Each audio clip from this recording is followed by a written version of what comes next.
So how does this year's OSCON differ from past years? What have you noticed has changed? Well, one of the most important material things is that we're back in Portland. Sure. Having taken a brief holiday in San Jose, and everyone's very glad to be back, and everyone's glad to see us. And for us, it feels like we never left. Sure. So it's happy to be back here. In terms of what's changed and what's different, we slowly move forward and we slowly evolve a bunch of themes. And some years we pick up on them and we express them more broadly. And some of the big themes for us this year have been NoSQL databases, right, obvious. Sure. Everyone's talking about it. Mobile, Android has really just gone kaboom since the beginning of this year. And cloud, which I'm sure you've already spoken to, a lot of people working with cloud, and we put on a special cloud summit.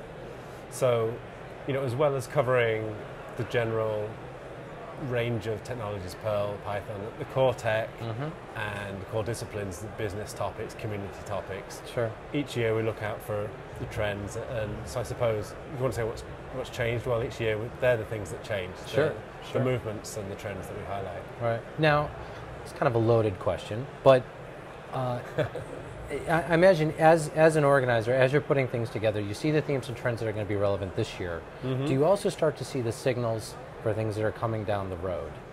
And if there are those signals, what are we going to be talking about next year or the year after that? That is a good question. My radar comes from several places. One is that we cast a wide net call for participation. We had, I think, about 730 proposals put in for this show. Right. Able to accept about 140, waitlisted about 70 plus. So there's a really broad section that comes in, and we can pick trends out of that. In some senses, you can look at the program, and where you see more than one talk, then that's a micro trend that may grow. But things don't come out of nowhere overnight. We've been trying to get mobile right.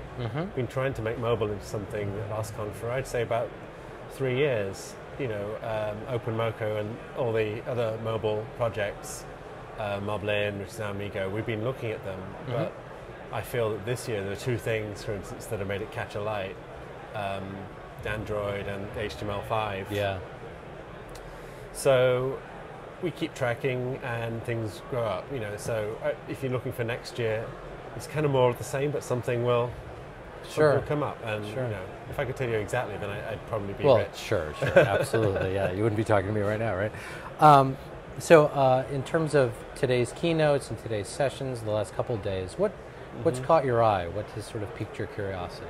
Well, I'm particularly thrilled with Tim's keynote this morning.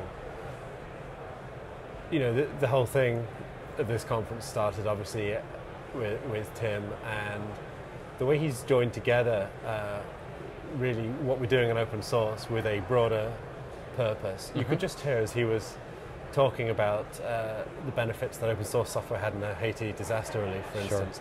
You could just hear people lifting, their hearts lifting as they hear that story. Like, oh my God, stuff I hacked on really helped people. Right. And he put that into great context.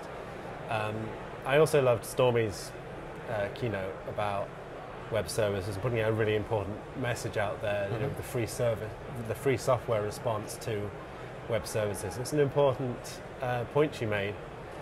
When we had the hacker mentality in open source software, we wanted to get rid of our blue screens of death, right? Sure. But there aren't those with the web on the web. So what the dangers are slightly more subtle, lock-in and so on, and the economics are slightly larger. You need servers to run services on. Sure. So it's a different thing, but she was very good at starting to point out the things that smell in the corner about open source and web services. So I particularly enjoyed those. Great. There are two other things from the tutorial days that I want to point out. Sure. One, really the two summits that we organised. I give them loose names, but the Cloud Summit I won't talk too much about because I think that's been kind of well covered, and really obviously this is the year for where open source meets cloud technology. That's part of the answer to Stormy's points that she raised as well. And at the summit we were able to gather a lot of people who are leading the area to kind of bash some stuff out. And reach some conclusions and outline the area. The second thing we had was the Scala Summit, and one of the delights of my job is to get to look out for emerging technologies and decide which have got promise. And for a while I've been trying to think about what to do with Java and the Java ecosystem, because OSCON has always had a strong Java thing, but it's not really been a home either for Java technology. And we focused on things like Spring or stuff like the frameworks under this loose thing of Java. So I was on the lookout, and Scala is a really interesting JVM-based language that has kind of got startup chops. Twitter use it. Foursquare, for instance, is written in it. But it also has enterprise credibility. It can kick into all that ecosystem and so on. And it's several years old and there's respectability. So I talked to the authors of O'Reilly's Programming Scala book, Alex Payne and Dean Wampler, and said, look, we should get a day together. And apart from being able to fly over Scala's inventor, we pretty much got everybody of all the major projects here, put them in a room, mixed it up, and everyone had a great time and advanced that ecosystem a bit and introduced a lot of people to a new language. So I'm particularly thrilled about that. Now, last question I have for you, and it dovetails a little bit with that. One of the things that strikes me so much about this particular conference is that we've got these adjacent tracks that kind of pop up, right? Things like Health IT, or the Cloud Summit. I mean, that's another one too. You mentioned Scala, you mentioned Cloud Summit. Are there other ones that have really sort of resonated with you that, somebody might look at Health IT and be like, well, how does that fit in? But it does, right? I mean, and so are there tracks along those lines that you really sort of look at and say, I'm glad that we've got this here? Yeah, so how we put the program together is, we have a big basic program.